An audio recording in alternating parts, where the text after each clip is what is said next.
Greetings and welcome to Miles More Motivation, the show that is designed to give you more happiness, fulfillment, and obviously more motivation. In this episode, we're going to talk about how to overcome self-sabotage. How do you overcome that thing that often we find just kind of kicks us in the nuts? If you've ever self-sabotaged, if you've ever kind of found yourself taking 2 steps forward and 3 steps back in a particular life area, this video is going to be really powerful for you. I want to kind of share with you first a story, and I'm actually kind of going to highlight something that makes me realize that in retrospect, I actually believe that self-sabotage is very much a figment of our imagination, and there's kind of some reasons why that I say that, and I'm going to share with you how I think that you can potentially kind of get that maybe if you found yourself self-sabotaging, that you're doing it for a good reason.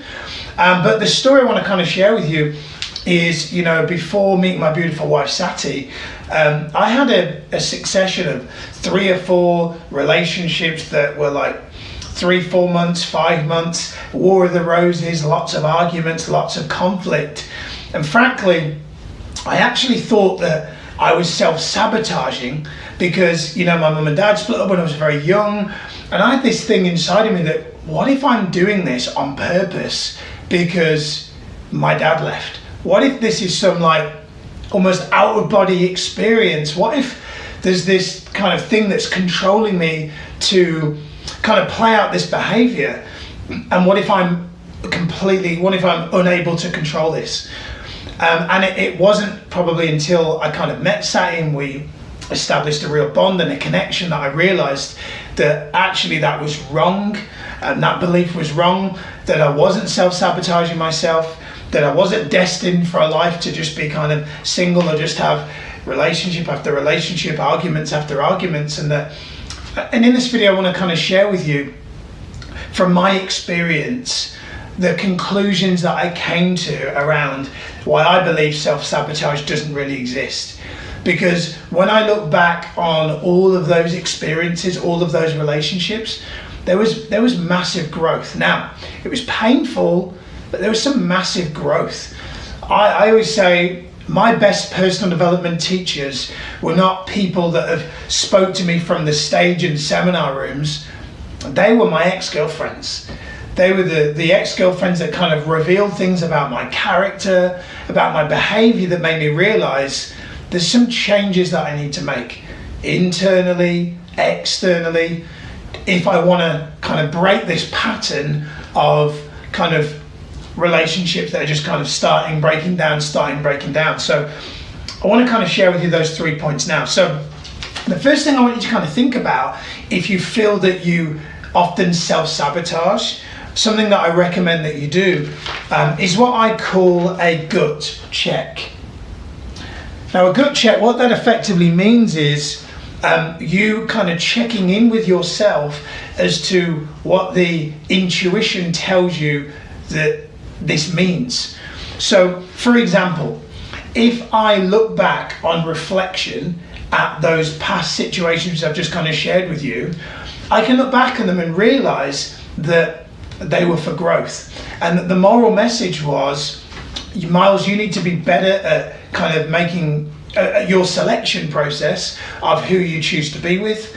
You need to raise your standards, and you also need to be aware of the behaviors that are kind of coming out of you that are kind of harming you and they're not good for other people. So you need to become aware of those things and see those actually as the best personal development you could ever get.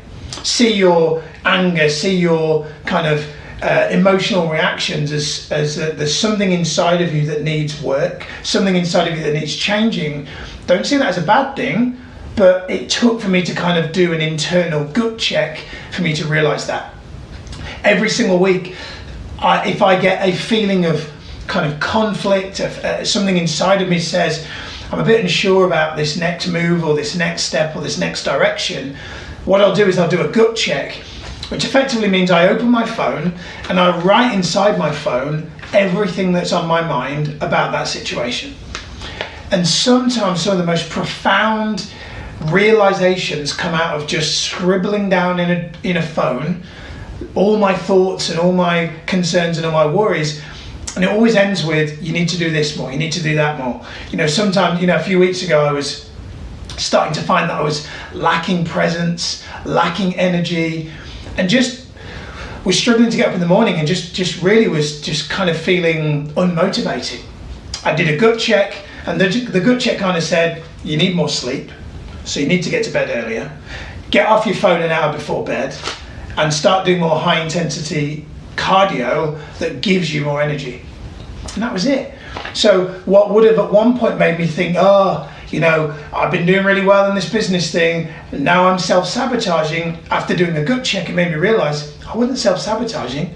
I just wasn't getting enough sleep, wasn't eating the right foods, was on my phone until bedtime. I wasn't doing high intensity cardio that was giving me more energy. So sometimes we kind of think we're self-sabotaging, but in actual fact, we just aren't doing the habits on a consistent basis that will give us momentum, that will get us out of that feeling of self-sabotage. Next is what we call service intention. You need a service intention. I had a client come to me a couple of weeks ago, and they said, I feel like I'm self-sabotaging myself. I said, why? How do you know? And she said, well, I know I need to do Facebook Lives for my business, but I just can't seem to get motivated to do them. I'm self-sabotaging myself. The first thing I said to her is, have you had any training in regards to doing Facebook? Have you had any training that can make you feel competent and confident at that? She said, no. I said, well, that's understandable then, right? Like, if I said, go and drive a car and you've never driven a car before, and you went, no, I can't, would that be self-sabotage, or would that just not be having the necessary skills to drive the vehicle? And she said, well, yeah, if I don't have the ability to drive, then that would just be that I don't have the skills. I said, well, maybe you don't actually have the skills that you want for you to have the courage to communicate on Facebook Lives. Maybe there needs to be more preparation for you to have the courage to do that, potentially. I said, but what about if you're thinking about doing the videos and you're thinking about yourself rather than thinking about doing it from a place of service?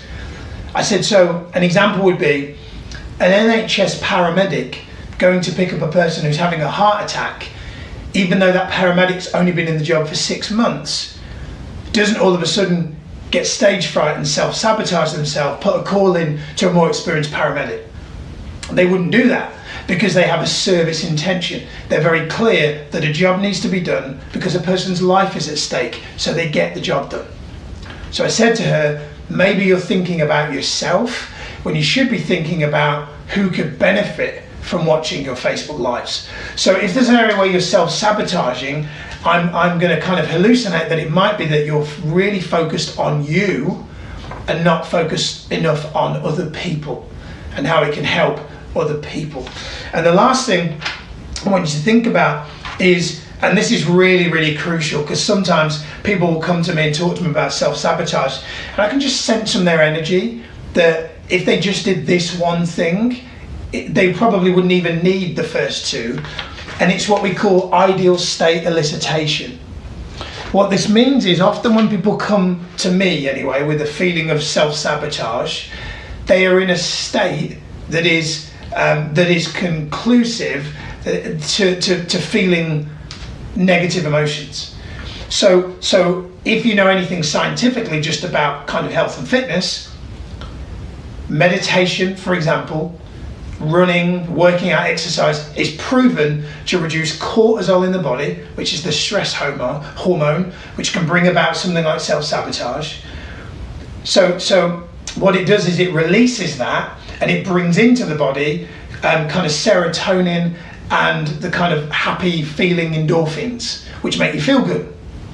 So often the best way for you to get out of that feeling of self-sabotage is to change your state. Go for a run, have a workout, meditate, because you'll find that if you do that, you'll find that very quickly you change your state. So highly recommend that you think about, when you get self-sabotage, what state am I in? Do I need to change it?